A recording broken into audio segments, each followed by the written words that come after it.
Hello, I am Redempta Psychology and I am going to talk about psychology and how to deal with stress. So I will talk about two videos that I watched. One is by Brendan Burchard, a motivational author, and another one by Sonja Limborski, who is a lecturer at a university. So starting by Brendan, he argues that all people do not practice common sense and that happiness is taught both in philosophy and psychology. And even though people believe that it is such a mysterious thing to achieve, that's not the case. He believes that achieving happiness is easy for anyone. So he says that for people to be happy, that we should leave all the struggles that we deal with for no reason. So he knows that there is the past, the present, and the future. And if something happened to you in the past, just think of it with gratitude and not only judging it, because if it was there, of course it happened and you cannot do anything to take it back. It was just there for you to learn from it and have an experience that will help you cope with the present and plan better for the future. And if it's in the present, of course the present is the time right now, the time you are living in, so you just be fully engaged in it. If you are focusing on one thing, just focus on that thing. Don't keep thinking of the past, or don't keep expecting more things from the future, because if you keep on focusing on that, then it might ruin your happiness for the present time. And of course we all do expect good things to happen to us in the future, but that might not be the case, since there are going to be scary things, bad experiences. But we should just expect the future with excitement. And so for Brandon to be happy physically, we should aim at sleeping for enough time, that is like 8 hours, and drink more water, avoid the starchy foods, eat more greens, take breaks, and then move around, and engage in physical exercises at least 3 to 4 times a week. And then you avoid sugary things and coffee. So that's the secret to being physically happy, according to Brandon Burchard. To be emotionally happy, so he thinks that people struggle with many things, including relationships. So he encourages people to know that in relationships, things might be difficult for one or another reason. So he says that just make sure that you control the way you want to be a relationship to be, because it will become the way that you set it to be.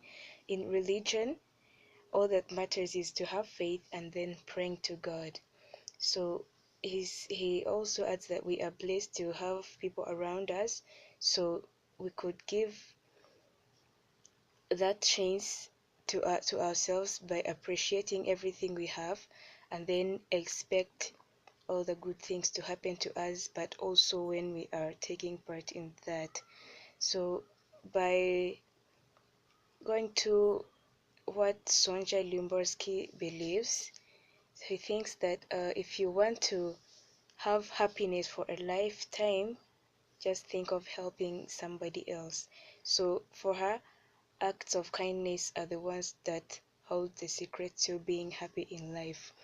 So for the research conducted with 5 people, more with people, by doing 5 acts of kindness in a week, that research says that people who act kindly claim to live a happier life than those who do not do anything to help others at all. So she believes this because motivation and effort, commitment and fitness are enhanced by acting kindly. So from that experiment conducted with people doing 5 acts of kindness, she found out that if you act kindly, that's the right way to be happy in life. We are now going to examine the claims that Brandon Burchard and Sonja Limborski make according to science. So Brandon believes that to be physically happy, we should sleep more hours, exercise in to mean physical exercise or sports, to eat more grains, drink more water, to reduce sugary stuffs and all those things that are not good for the health. So that is true, but in the video we don't see him explaining anything that how it can be true according to science. So there is no scientific evidence, even though it could be proven true to a bigger number of people. We don't know that whether it could be right or wrong, because we don't see a scientific evidence. So for Sonja Limborski, so she starts the video with a statement that says that if you want happiness for 1 hour, take a nap. If you want to be happy for a day, go fishing. If you want happiness for a month, get married. And if you want happiness for a year and 1 year, inherit a fortune. And then if you want happiness for a lifetime, just help somebody else. So this statement seems to be true or a little bit funny, because things like fishing, getting married, or taking a nap, all these things are true, but then it could not be true scientifically, because getting happiness depends on what somebody believes or the characters of someone. For example, if you tell me to go fishing so that I will get happiness for 1 day, what if I don't like fishing, or I don't even get interested in fishing? So this claim is truly false, because it's not true and there's no evidence that's scientific to support it. And but the claims she states that were gotten from an experiment by a number of people doing 5 acts of kindness for 1 day or 1 week. So because that was an experiment conducted, the results were collected and then analyzed. So this gives us a real scientific evidence that acting kindly could help people to be more happy, get more motivation, effort, and even get more commitment, and be more physically fit or mentally fit. This is true because it is supported by a scientific evidence. So since stress has many different types, in a workplace like Acme Whitgate, there could also rise uh, a certain type of stress. So the main types of stress are acute stress and chronic stress. So acute stress is caused by minor things like meeting deadlines, organizing data, or completing tasks, or having a lot of things to do, and other simple problems in the workplace. So this type of stress is likely to arise in this Acme Whitgate workplace.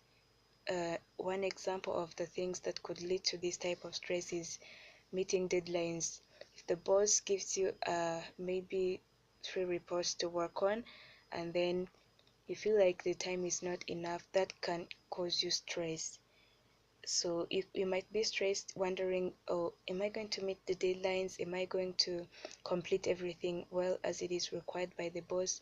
All those things can cause acute stress. And acute stress, even though it might cause some minor mental problems, it can as well as lead to effective working, or it can also push someone to work hard to finish things quickly. And that is the way acute stress can arise in the workplace. So for me, I once experienced this type of stress when we were working on a benchmark project at Kepler. So my laptop crashed and the deadline was in 1 day to come. I had 4 projects to work on at the same time, and I had to finish all of them. I tried, but I couldn't get my laptop repaired as quick as I wanted it. So I was struggling with meeting deadlines because I wasn't sure whether I was going to complete everything at time, or even if I would complete it, it could be really hard for me to make it perfect the way it was required for me. So the way I dealt with it at first was unsuccessful, because I tried to borrow a laptop from one of my peers, but she also had the same tasks to work on, and you understand that I didn't make it because she had to work on the projects. I also had to work on the project, and when I was still waiting for my laptop to get repaired, I I could not think of any other way to creatively do the tasks that I was required to do. So another thing that I tried was to communicate to my teachers, because of course I had that challenge and I did not beckon it myself. So I communicated to them that I was going to not meet the deadline a little bit, so that I could work well on the projects I had to do perfectly or effectively, and that I promised them that I would try my best to complete everything when I got my laptop back, and even in the meantime, when I was still waiting for it to get repaired, that I could be borrowing some others' laptops and then keep working on that. So you understand that these are the two ways that in which I tried to solve that problem that was causing me stress. I was stressed because I couldn't meet the deadline and I couldn't do effectively the projects that I had to work on. So this can happen to anyone, and it is just one example of how one could be stressed. So the best way to deal with stress is, it's not complicated, it's very simple. So one thing is to manage your time well, because if you manage time well, you prioritize the tasks, and you schedule ahead of time, you prepare for everything that you have to do ahead of time, you avoid procrastination, so you are not going ever to be stressed with meeting deadlines. So another thing that you can do is to exercise and relax, and also eat healthy, and be optimistic. So being optimistic is to believe that things are going to be okay no matter what the challenges, because of course we cannot stop the challenges for coming our way, but we can learn the best way to overcome them, and instead of them being a roadblock, they could be an opportunity for us to grow both professionally and in everything that we are doing. So we should also have self-efficacy, and this is the act of believing